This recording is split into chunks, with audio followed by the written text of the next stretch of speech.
दोस्तों आज की इस वीडियो में आप सभी को बताने जा रहा हूँ एक महत्वपूर्ण कुछ नोटिस है। इस वीडियो में आपको बताने जा रहा हूँ ये भारतीय रेलवे बोर्ड का ये जो नोटिस है वो जो अभी रेलवे का जो रिक्रूटमेंट आया है, यानी कि रेलवे एएलपी का जो रिक्रूटमेंट आया है, इसी के बारे में इस वीडियो में आपको बताने वाला है। इसमें क्या क्या डिटेल है सब आपको इस वीडियो के माध्यम से आपको बताने वाले हैं। सभी जोन के बारे में, इसका एलिजिबिलिटी क्या है और इसका लास्ट डेट क्या है, कब से फॉर्म भराएगा और जो भी सब इसमें है एज का सब डिटेल आपको बताएंगे। वीडियो को स्किप नहीं कीजिएगा और वीडियो को अंत तक देखिएगा।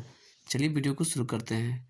देखिए ये जो है नेम ऑफ पोस्ट, ठीक है, नेम ऑफ पोस्ट हो जाए railway recruitment board RRB assistant loco pilot जो एएलपी है, ठीक है। एएलपी की जो वैकेंसी आया है इसी के बारे में आपको बता रहे हैं। हो गया CEN 1/2024, ठीक है। इसका जो एडवर्टीजमेंट हुआ है जनवरी 2024 में, ठीक है। अप्लाई फॉर ये 5,696 पोस्ट है। जो एएलपी का जो पोस्ट है ये 5,696 पोस्ट है, लेकिन ये अभी इंक्रीज हो सकता है, ठीक है। लगभग में 6,000 पोस्ट, 6,000 प्लस पोस्ट होने की संभावना है। चलिए अगला में आ जाता है रेलवे रिक्रूटमेंट बोर्ड यानी कि आरआरबी, ठीक है। Railway assistant loco pilot ALP recruitment 2024, जो 2024 का जो रिक्रूटमेंट है यानी कि जो वैकेंसी है वो है, ठीक है। RRB advertisement number CEN 1/2024। फिर शॉर्ट डिटेल है जो आपको इस वीडियो में आपको आगे बताने वाले हैं।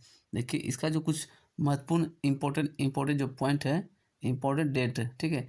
देखिए एप्लीकेशन में इसका जो फॉर्म भराने का जो डेट है वो 20/1/2024 से शुरू हो चुका है, ठीक है। यानी कि 20/1 से ये फॉर्म ये भराने लगा है, ठीक है। हम आपको इसका वीडियो भी आपको कुछ ही समय में आपको बताएंगे, दे देंगे कि इसका फॉर्म कैसे फिलअप करना है।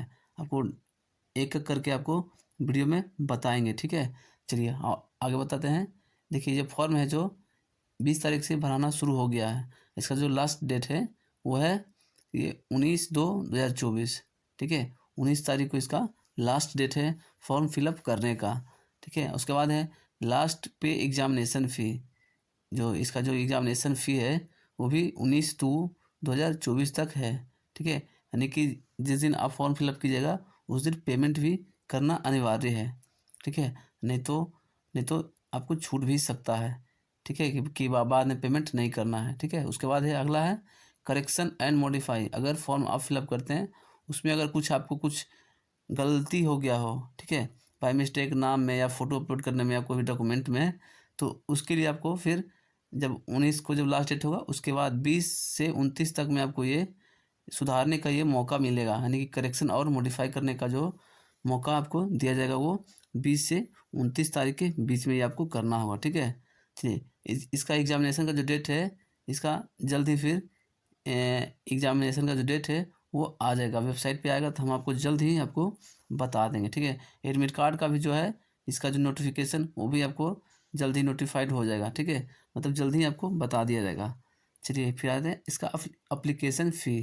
जो इसका अप्लीकेशन फ़ी है तो ये जनरल वालों के लिए ये 500 है, ठीक है। जनरल वालों के लिए ये 500 फीस रखा गया है और SC ST OBC और EWS वालों के लिए ये रखा गया है ये 250 रुपया, यानी कि 250 रुपया रखा गया है, ठीक है। सिर्फ जनरल वालों के लिए रखा गया है 500 रुपया रखा गया है, ठीक है, यानी कि 500। और SC शेड्यूल क्लास एगो ST और OBC और EWS इस सब चारों के लिए रखा गया है ये 250 रुपया। और ऑल कैटेगरी फीमेल के लिए ये भी रखा गया 250 रुपया, ठीक है। ऑल जो फीमेल कैटेगरी है सभी के लिए 250 रुपया, ठीक है।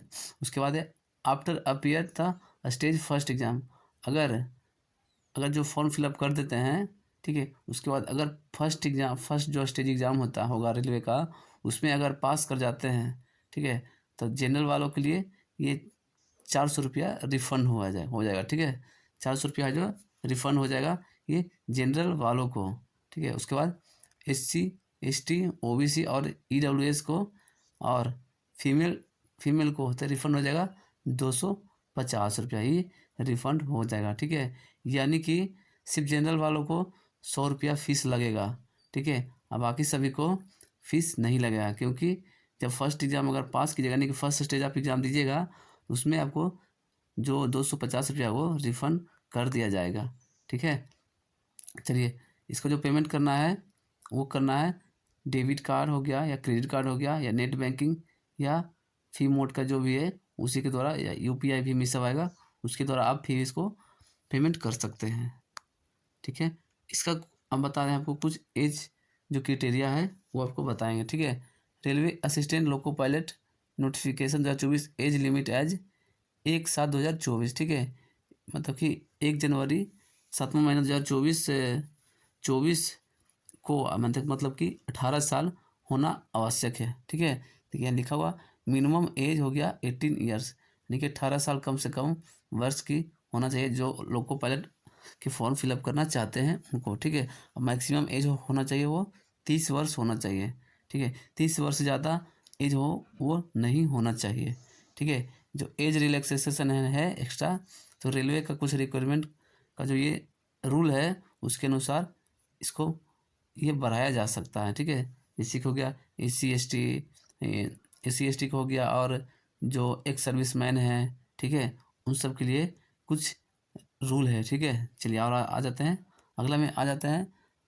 पोस्ट ऑफ नेम हो गया assistant loco pilot, total post है ये 5,696, ठीक है। इसका जो एलिजिबिलिटी है वो इस अभी आपको बताने वाले हैं, ठीक है। यानी कि क्वालिफ़िकेशन क्या क्या होना चाहिए। देखिए ये लिखा हुआ है क्लास 10th मैट्रिक है, ठीक है, यानी कि 10th पास होना चाहिए विथ है ITI, मतलब 10वां पास के साथ है ITI होना चाहिए। ये NCVT SCVT certification in fitter electrician instrument mechanic, ठीक है। उसके बाद है millwright maintenance mechanic radio and TV electronic mechanic motor vehicle wireman tractor mechanic armature and coil winder mechanic diesel heat engine turner machinist refrigerator and AC। उसके बाद अगर ये है तो आप फॉर्म, अगर आपके पास ये अगर कोई भी आपको ये है तो आप इसमें फॉर्म फिलअप कर सकते हैं, ठीक है। यानी कि आप जो ITI किए होंगे, अगर कोई भी है जो आपके लिए इलेक्ट्रॉनिक हो गया कुछ भी अगर आप किए होंगे तो आप असिस्टेंट लोको पायलट के लिए आप फॉर्म फिलअप कर सकते हैं। या class 10th with diploma in mechanical electrical electronic automobile engineering, ठीक है। अगर आप डिप्लोमा भी किए हैं, देखिए ITI या डिप्लोमा में भी मैकेनिकल इलेक्ट्रिकल इलेक्ट्रॉनिक ऑटोमोबाइल और इंजीनियरिंग ये अगर किए हुए हैं तब भी आप ALP के लिए एलिजिबल हैं, ठीक है। उसके बाद है BE BTech degree in mechanical electrical electronic automobile engineering. अगर आप इंजीनियरिंग किए हुए हैं BTech, तो उसमें भी अगर आपके पास डिग्री है मैकेनिकल का इलेक्ट्रॉनिक का इलेक्ट्रिक का ऑटोमोबाइल इंजीनियरिंग का, तो भी आप ये रेलवे का जो ALP वैकेंसी उसमें आप फिलअप कर सकते हैं फॉर्म को, ठीक है। चलिए दोस्तों, आज की इस वीडियो में हमने आपको रेलवे का जो वैकेंसी आया है आपको इसमें आपको बताया है, ठीक है।